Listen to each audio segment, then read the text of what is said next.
Hello and good afternoon, everyone. What a week this has been, huh? It's definitely getting stranger out there as the days go by. Now, if you've been paying attention to the news, you know that there's just a lot of stuff going on. If we're not reading about the coronavirus, we're reading about different mandates coming down here or there, or we're reading about the school district opening back up in a few weeks. And this week, most of the Washoe County School District employees have gone to work, and there's a lot of mixed emotions about that. We have an election coming in November, and it's no secret that when we're in the middle of an election year, things get even stranger. And I've been reading articles about churches doing things different now because we have to. And one of those things is a lot of churches have gone digital, either fully or partly or something. And we're included in that, of course, because here I am sitting here talking to you. And it's because we have this deep desire to not only connect with people, but to stay connected with the people that we already know. And that's tough when there's this overarching fear of this virus out there that just seems like it's waiting to get us. And so I completely understand why a lot of people have decided to stay home and not come to church or do much of anything else. I get that. And when you're a follower of Jesus, church isn't just a Sunday morning activity. It's part of who we are. And that being said, when we change something that is so fundamental to our character like that, it's a big life change. And that's why we are going out of our way to make sure we can do our absolute best to stay connected to you and everyone else. This right now is it's a dark time for us, and a lot of us are not old enough to remember other dark times in our country. And if I had to relate this to another dark time in our country, I would have to go all the way back to the 60s and early 70s when the Vietnam War was going on, and our country at that time was once again a mess. There was racial divide, there was anger over the war in Vietnam, and the list goes on and the list goes on. Today is not much different, although I don't think people are as angry about the ongoing war as they were about Vietnam, but they're angry about race relations. People are angry about, they feel like the government has overstepped their bounds, and there's other people that feel like the government hasn't done enough. And so what you end up with is this great divide amongst the people, and that's where we are today. And as the church, we do have a responsibility in this, and that responsibility may not be what you think it is, because that responsibility is not to take a side. It is not to get on a soapbox and try to win people over and convince them that we are right and they are wrong. Our responsibility in this is a lot more simple than that.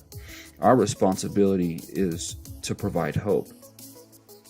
Yeah, to provide hope. And how do we do that in a world that right now seems hopeless? Well, that's the million-dollar question, isn't it? And today, this is what I want to encourage you with, is all through the Bible, we read about this hope. Well, what is the hope that we are always talking about? Because a lot of people have been of the faith, they followed Jesus for a lot of years, and they still seem to struggle an awful lot. Well, that's because we're in a broken world. We're in a world that once sin entered, it was all downhill from there. But there's hope, like I said. And that hope is Jesus. And He is our future. This week in church, we're going to talk about that in a little more detail. But right now, I just want to share some simple Bible verses with you. Romans 15:13 says this, "May the God of hope fill you with all joy and peace in believing, so that the power of the Holy Spirit may abound in hope." Romans 12:12 says this, "Rejoice in hope." Sorry, I missed my page a little bit there. You would think with a verse this short I wouldn't need my notes, but Bible verses are one of those things I don't like messing up. Romans 12:12 says this, "Rejoice in hope, be patient in tribulation, and be constant in prayer." Romans 8:24 and 25 says this, "For in this hope we were saved. Now hope that is seen is not hope. For who hopes for what he sees? But if we hope for what we do not see, we will wait for it with patience." And one more for you today, and that is Colossians 1:27. And it says this, "To them God has chosen to make known among the Gentiles the glorious riches of this mystery, which is Christ in you, the hope of glory." So there we just threw the word hope around like crazy. The hope is this, it's in our future. And when I say future, I don't mean tomorrow or next week or next year. I'm talking about the long haul, the big game. We need to remember that as followers of Christ, we have a promised eternity. Our life here on earth is temporary. We read in the book of James that we are only but a vapor. Here now, gone the next minute. And in the whole scheme of history, that is what we are. But there's a point. It's not going to end when these bodies die. See, our future hope is looking forward to a world where there is no weeping, there is no pain, there is no fear, there's none of that. It's all good and it's all God. And there's a particular verse that I've always really liked out of the book of Revelation. And I'm going to tell you what it says in just a minute as I pull it up. Because, well, like I said, one of the things I don't like messing up is the Bible.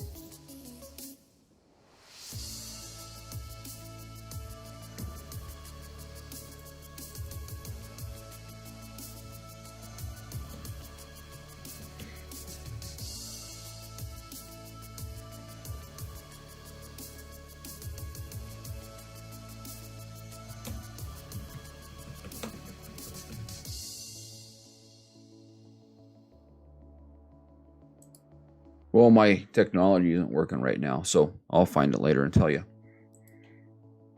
So we look forward to our hope in Jesus and the promises that He's made to us that we will one day live in paradise with Him. We'll live in a world that is not ravaged by diseases and virus. We'll live in a world where people don't hurt each other for the sake of hurting each other. We'll live in a world where man is not vying for first place at all costs. We're going to live in a world of peace and harmony. And we're going to live in a world where we are fully in the presence of God all the time. And that's our hope. And in times like this, sometimes all we can do is look forward to that very hope. With all that said, I'll be signing off now.